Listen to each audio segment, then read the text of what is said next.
Hi, everyone, and welcome back to another episode of Combating Cancer. My name is Gwen Kelly, and I'm your host. For anyone tuning in for the very first time, a little bit of background information on me is that I was diagnosed with stage 3 astrocytoma brain cancer at 19. And I created this platform to have a space for people impacted by cancer, whether they're in treatment, in remission, or grieving someone they've lost, to share their stories and experiences with this disease that touches so many lives.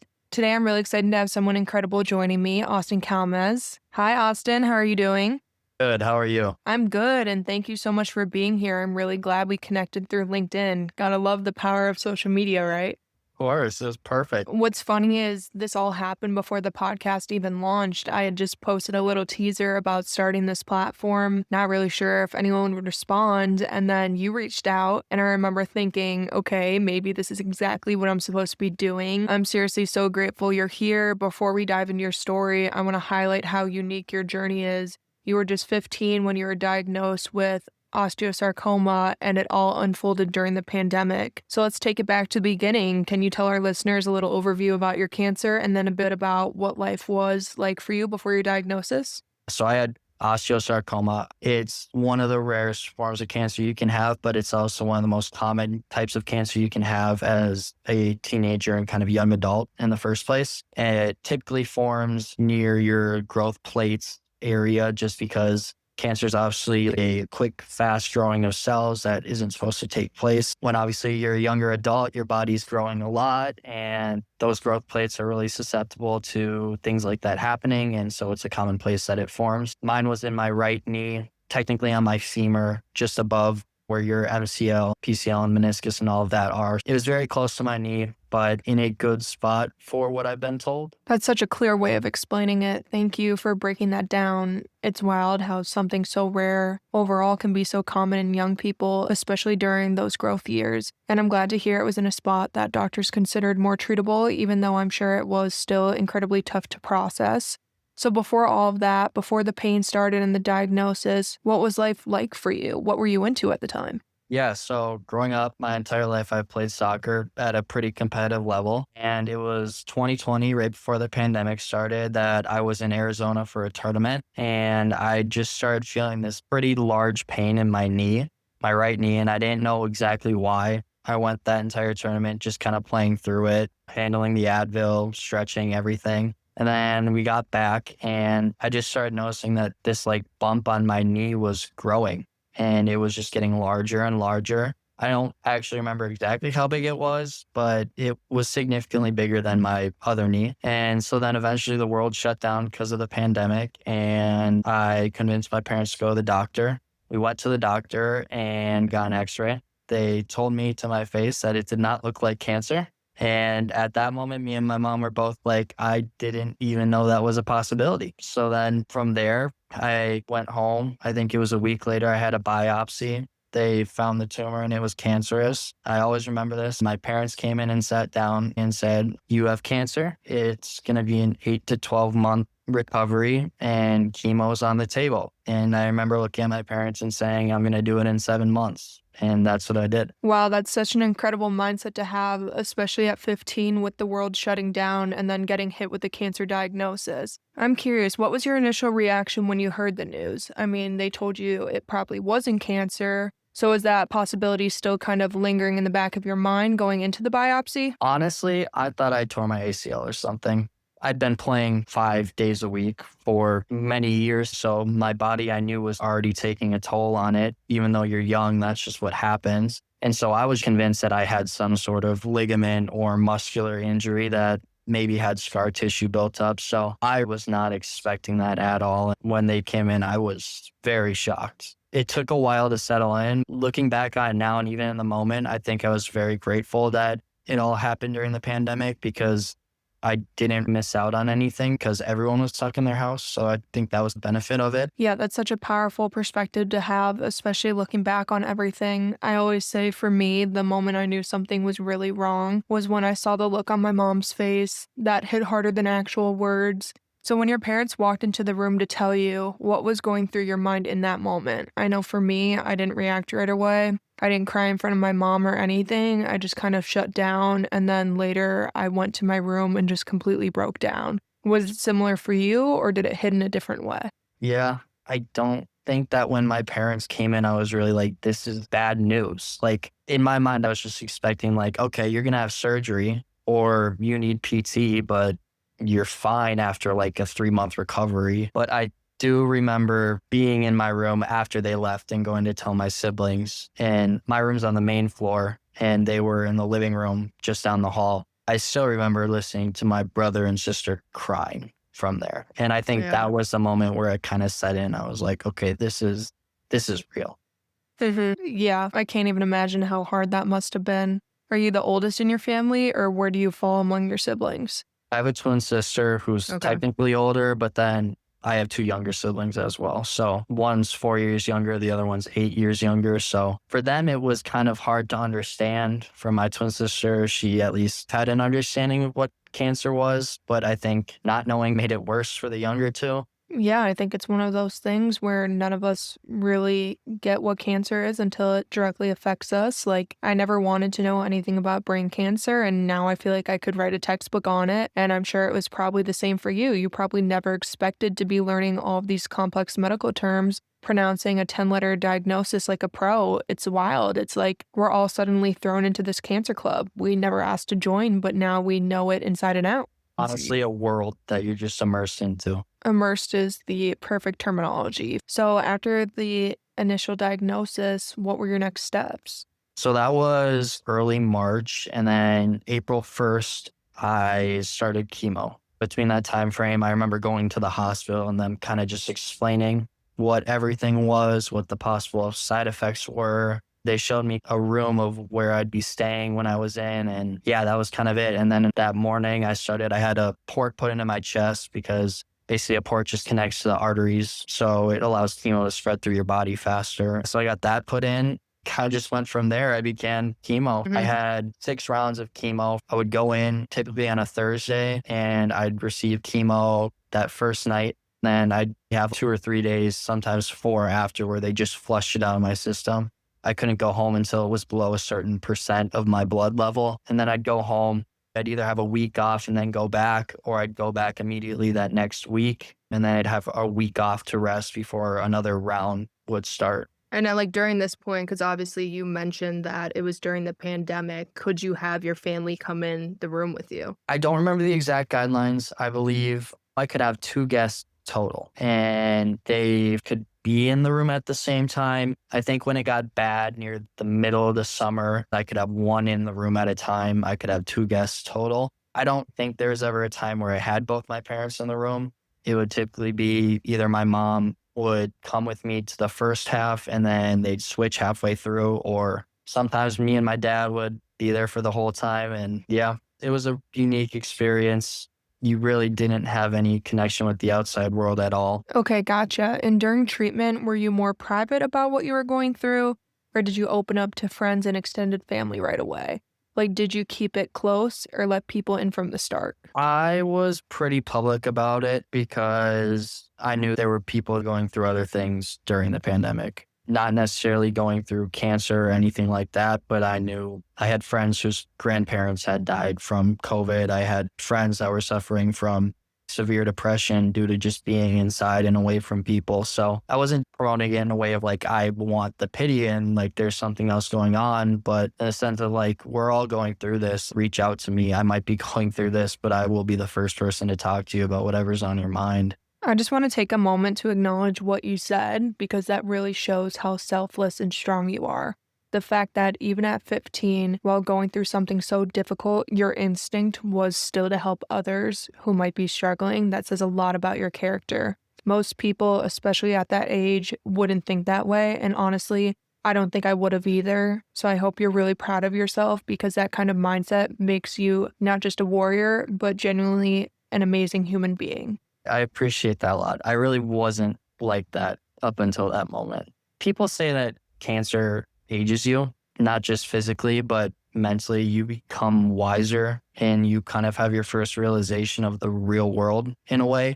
You might not necessarily be going out there and working and making money and doing all of that, but you're in a situation where your back is against the wall. And at the end of the day, it kind of isn't up to you. Whatever happens is in the hands of the people that are taking care of you. And just what your body wants to do and react to in the first place. It forces you to go into a situation where you have to understand that everyone is in a position where things are difficult and you have to bet on the people that are going to bet on you. Yeah, I totally agree with you. And I know before we started recording, we were talking a bit off mic about the surgeries you had to go through, specifically your knee replacement. You actually had the surgery right in the midst of chemo, which I can only imagine made the whole process even more intense. So let's get into that a little bit. Can you share what the surgery was like and some of the challenges that came with it?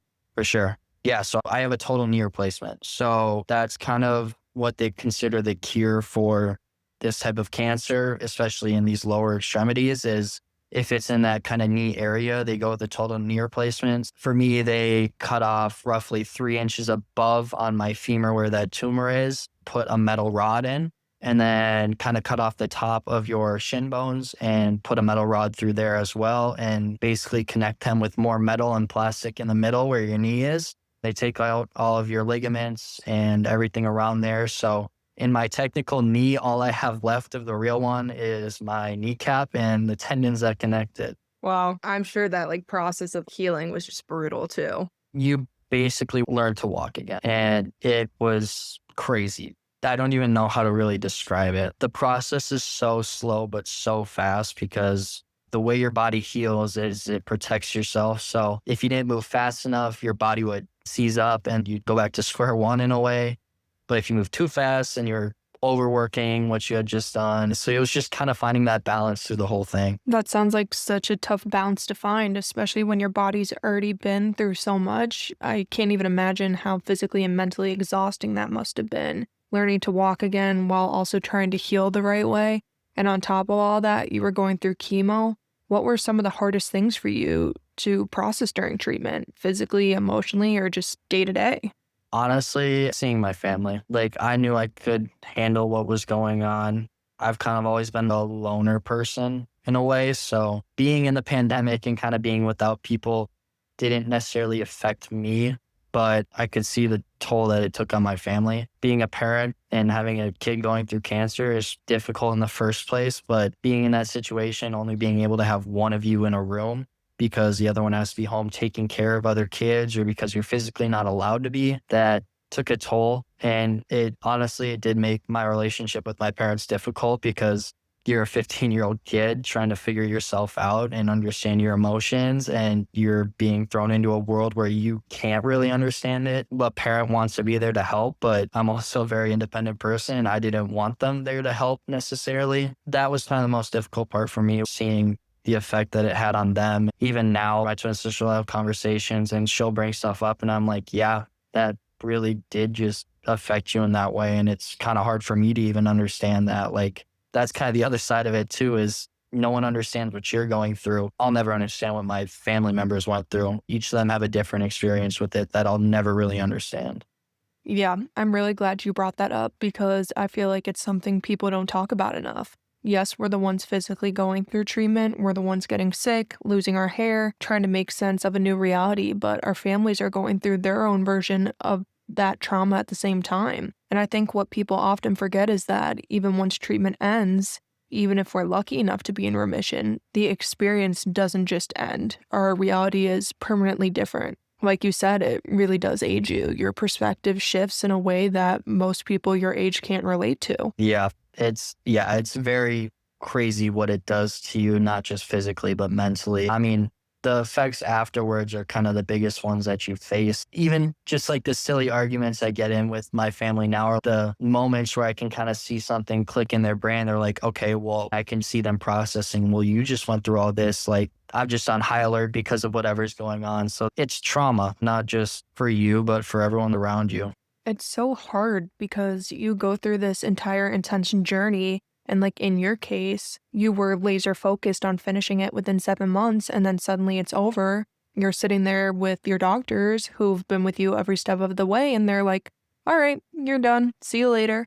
And you're just thinking, what do you mean, see you later? My entire world was flipped upside down. How am I supposed to just go back to our normal life now? Personally, I've found that life after cancer has been even harder in some ways. All these trauma responses show up, things I didn't even realize had affected me so deeply. and I've had to face the mental side of it in a completely different way than the physical. Do you feel like that too, that the emotional recovery was maybe even harder than the treatment itself? Yeah, that's been a big realization for me. I'm in college now, and there's a lot more stress with college in so many ways, and that has really brought it out, especially lately. This kind of took out the chunk of the middle of my high school experience. So I kind of went in and I started school, and freshman year, you kind of are just still figuring things out. And then sophomore year and junior year, kind of where you hit everything hard. And yes, like I had my junior year, I was starting back from square one. So I don't think I ever really got that full, like, this is stress, this is high school, this is what the future's like. So, especially this year, it's really come out a lot. I've kind of realized what I'm still not necessarily struggling with, but kind of understanding and processing. And that's something that you realize as you're going through the process. You never really find closure. Like for me, when I finished chemo and was declared cancer free, I got to ring this bell. And that's supposed to symbolize the new beginning, the start of everything. But in reality, that's not true. You're still suffering from every single mental aspect of it. I still remember the first time I woke up after finishing everything in my own bed, and I was like, it's Thursday. I'm supposed to be going to the hospital right now. That was just hard for me to actually come to a realization of. And even now, I don't know, like I'll drive past a hospital near campus and I'll be like, yeah, that was home.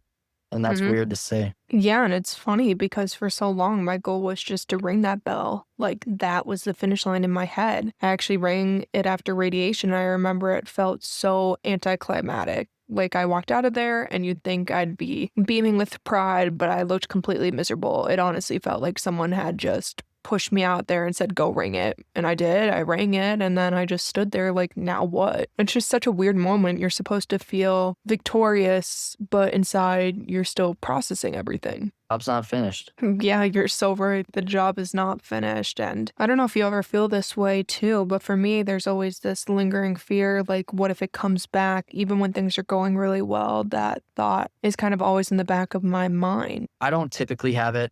The first time I really ever felt that was on I call them my cancerversaries, the day that I'm I stealing finished. that. Yeah, the day that I Yep. finished chemo. So I actually have it on my arm. I got it tattooed on my arm last year. November 8th of 2020 is when I finished chemo. That's kind of like a big day for me every year. And being at college for the first time during it. So what would have been 2 Novembers ago was the first time I had that realization and was kind of like, I'm on my own. I don't have the support around me that I used to have. I have people, but I'm still figuring myself out. What if something happens? What do I do? I'm 6 hours away from home. I don't have a car. I can't do anything if something were to happen, and I don't know if something's going to happen. So that's the one and only big time that I've really suffered from that. As we kind of chatted about earlier on, I did kind of meet a kid that had the same situation go on and helped him through that. I think that taught me how to deal with those thoughts, just being able to explain them to him. And at the end of the day, it just comes down to you have to be like, my body's going to do what my body's going to do. Whatever happens, happens. If Yep. it comes back, I'm going back to the hospital and we're going to take care of it. It's going to suck. And I'm not going to enjoy any of it in the way that I'm enjoying life right now. But at the end of the day, I'm probably going to walk out okay again. And I'm going to learn more things along the way. And that's not the case for everyone. And that's terrible. And it sucks that that's the reality. But that's kind of the only mindset that you can have in a situation like this. Yeah, no, I think you summed that up perfectly. I've always been a firm believer in the mindset if it comes back, yeah, it's going to be awful, but I beat it once, I can beat it again. Honestly, I didn't think I was going to make it through the first time, and yet here we are having this conversation. At the end of the day, you can't control everything, but you can control how you respond, and sometimes that's all you really can do. My dad always says, control the controllables. And I don't like to follow that motto except in this, because that really is all you can do. And the only thing you can control is how you react in any Mhm. situation. Yeah, I agree with your dad. I think that's really great advice, and I'm not only saying that because I know he's listening to this right now. But before we wrap up, I think the last thing I really wanted to ask was, what would you say is your biggest takeaway from this entire experience? Honestly, I have a lot on that. The big thing, I mentioned it earlier, bet on people that are going to bet on you. I didn't talk to a lot of people, a lot of my friends when I was going through it, but The people I did talk to are, for the most part, the people that are still around and closest to me today. So that was kind of a big thing for me. If I didn't have those people by my side, if I just hadn't sent the one text that had been like, yeah, I'm not gonna lie, tonight I'm crying in bed and I don't know what to do. Like my head's spinning. I'll never forget my friend Reed at that point being like, let's just play FIFA. And it's moments like that, having that person there that understands you enough to be like, your head's here. You need to get into a space of like zen. And for some people, that's video games. For some people, that's watching TV. It might be reading, but just having that ability or having that person that has that ability to kind of just be like, okay, it's time to step away and do this. You got to realize what's important to you and really buy into it. For me, soccer was incredibly important to me. And during my journey, they told me prior to my knee surgery that I would never be allowed to play competitive soccer again. I finished chemo and played soccer again.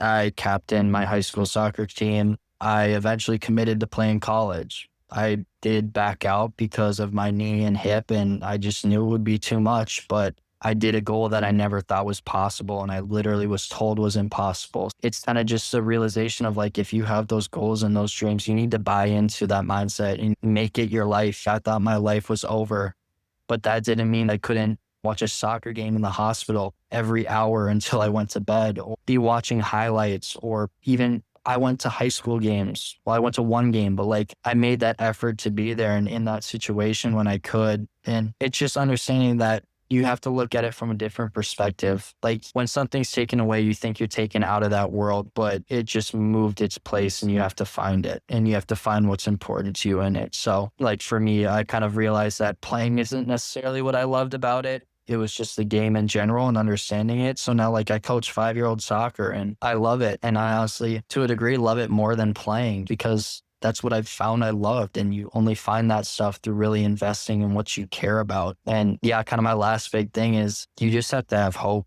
If you don't have hope, you're never going to believe in yourself. You're never going to think that you have that chance. You're never going to think you're that 1% that can do it. And they say 1%, and that's the reality. It's 1%. If you're in a situation, one person might not have that same outcome that you have. But if you don't have that hope and belief in the first place, I really believe that your body and mind and everything feels that, and you put yourself in a worse position to begin with. And so understanding that if I have hope, if I have belief that, yeah, this round of chemo is going to suck. I'm going to throw up a lot. I'm not going to get out of bed this entire time unless I have to go to the bathroom. But understanding that, okay, it's another 2 weeks. I know I'm getting that. I'm in a place where if something were to happen, I have 400 plus medical professionals around me that are trained to take care of me. You realize the little important things in life and you just have to hold on to those because in a way that's kind of all you have. But if you have enough of them, you have a lot. You really took cancer by the neck and refused to let it define you. The fact that you were thrown into such a difficult, honest, and unfair situation and still managed to hold onto such a positive outlook, it says so much about your strength. You had every reason to give up or shut down, but instead you said, okay, this is what it is and I'm going to get through it. And you did. I think that mindset is something everyone listening can learn from, whether they're currently in treatment or just going through something really hard in life. Just because you're in the middle of a difficult chapter doesn't mean that's your whole story. There's always another page to turn. And whether that next chapter is going back to school, discovering a new passion, or something as simple and joyful as coaching 5-year-olds, you've shown that there is a life after cancer. You've taken something so painful and turned it into purpose. And that's something not everyone can do. I just think you are absolutely amazing for that. Well, I appreciate that. And I love my life right now. It's honestly better than I ever thought I would have. I get to go to school every day where I'm with my friends. I get to do what I love for a job. None of that honestly would have happened if I hadn't gotten cancer. My dreams were so different prior to that. And what I thought was going to be the case was so different. But because of that experience, I was forced to step back and kind of understand what was important to me and what really mattered. And I just want to bring this up. So one of the big things that I don't necessarily dislike, but I always try and tell someone is when they say, don't let cancer define you. I think that's garbage. It's okay to let it define you. If anything, I think you should let it define you because you learn things from that no one else is going to understand and no one else is going to really get why you can explain something to them. I think there's truth in the fact that you want to let it define you for certain reasons. And there's aspects that can make it difficult for someone to understand why you want to per se have it define you. But I think that's okay. And I think that there's a stigma around it that shouldn't exist, because a lot of people that go through cancer are some of the most incredible people that I know and some of the most driven and hardworking people that I know. So I feel like they should be allowed to be represented by what they feel they've accomplished and had that experience from. Yeah, I think you're completely right. There are just some days where you feel awful, like you can't do it, and that's okay. You need those days to process everything. Sometimes you cry on the bathroom floor like me, and then the next day you wake up and say, all right, I got this. It really is just taking it one day at a time, as cliche as it sounds. And that's why these conversations matter, to show people that yes, we had cancer, but that's just one part of our story. There's so much more to who we are. And I've said it before, if I have to do it again, knowing what I'd gain from it, I would. As hard as it was going through cancer treatment,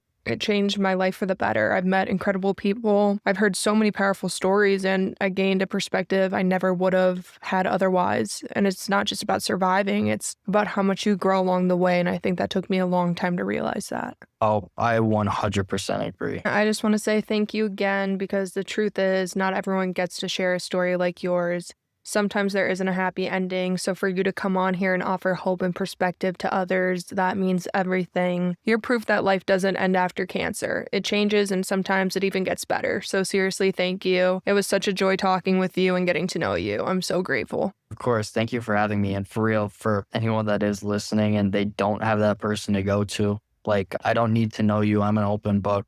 I'm someone to go to. I'm going to be there for anyone.